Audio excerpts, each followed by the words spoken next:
Hello everyone, welcome back to our channel Radhika food story. చూడడానికి tempting ఉన్న ఈ కేక్లో మనం మైదా, ఎగ్, కోకో పౌడర్ ఇలాంటివి ఏమీ యూస్ చేయలేదు. మన ఇంట్లో ఈజీగా అవైలబుల్గా ఉండే వాటితో చేసిన రాగి ఎగ్లెస్ కేక్. మరి రెసిపీ చూసేద్దామా? ఒక మిక్సింగ్ బౌల్లో బెల్లం పౌడర్ లేదా తురిమిన బెల్లం 1 కప్పు, బటర్ 1/2 కప్పు, పెరుగు 1/2 కప్ తీసుకోండి. బిస్కెట్తో బ్యాటర్ని బాగా మిక్స్ చేయాలి. బెల్లం కరిగి ఇలా స్మూత్ బ్యాటర్ వచ్చేంత వరకు కలపాలి.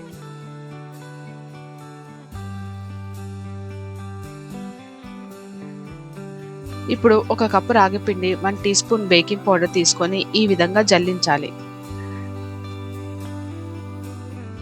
నేను పచ్చి కొబ్బరిని మిక్సీ పట్టి ఇలా పౌడర్ చేశాను. ఇది 1 కప్ తీసుకోవాలి. డ్రై కోకోనట్ అయినా యూస్ చేసుకోవచ్చు. ఇప్పుడు మళ్ళీ ఒకసారి మొత్తం బ్యాటర్ని కలిపి కన్సిస్టెన్సీ చెక్ చేయండి. కొద్దిగా థిక్గా ఉంది కాబట్టి 1/2 కప్పు మిల్క్ యాడ్ చేశాను.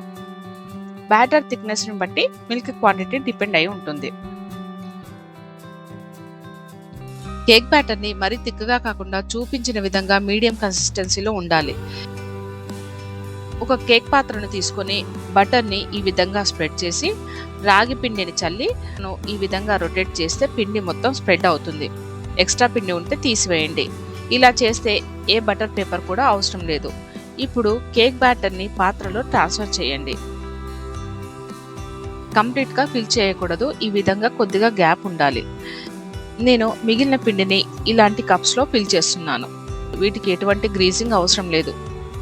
కేక్ని బేక్ చేసుకోవడం కోసం ఇలాంటి మందపాటి పాత్రను తీసుకుని ఒక స్టాండ్ని ఉంచి మూత పెట్టి ప్రీహీట్ చేయాలి. ఇప్పుడు ప్రీహీట్ చేసిన పాత్రలో కేక్ని పెట్టండి. కేక్ పైన ఇలా తురిమిన బాదం అలాగే నువ్వులతో గార్నిష్ చేసుకోవచ్చు. కేక్ బేక్ చేసినప్పుడు ఫస్ట్ 10 మినిట్స్ మీడియం ఫ్లేమ్లో ఉంచండి. తర్వాత 15 to 20 మినిట్స్ లో ఫ్లేమ్లో ఉంచితే సరిపోతుంది.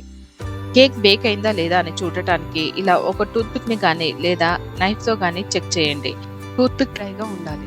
కేక్ని డిమోల్డ్ చేసుకోవడం కోసం కేక్ చల్లారిన తర్వాత ఒక నైఫ్ తీసుకొని ఎడ్జెస్ని ఇలా కొద్దిగా లూజ్ చేయాలి. కేక్ మోల్డ్ని ఒక ప్లేట్లో పెట్టి నెమ్మదిగా ఇలా ట్యాప్ చేయండి. కేక్ ఈజీగా డిమోల్డ్ అవుతుంది. మన సూపర్ హెల్దీ టేస్టీ రాగి eggless cake ready.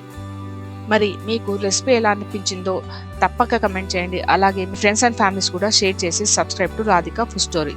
Thanks for watching.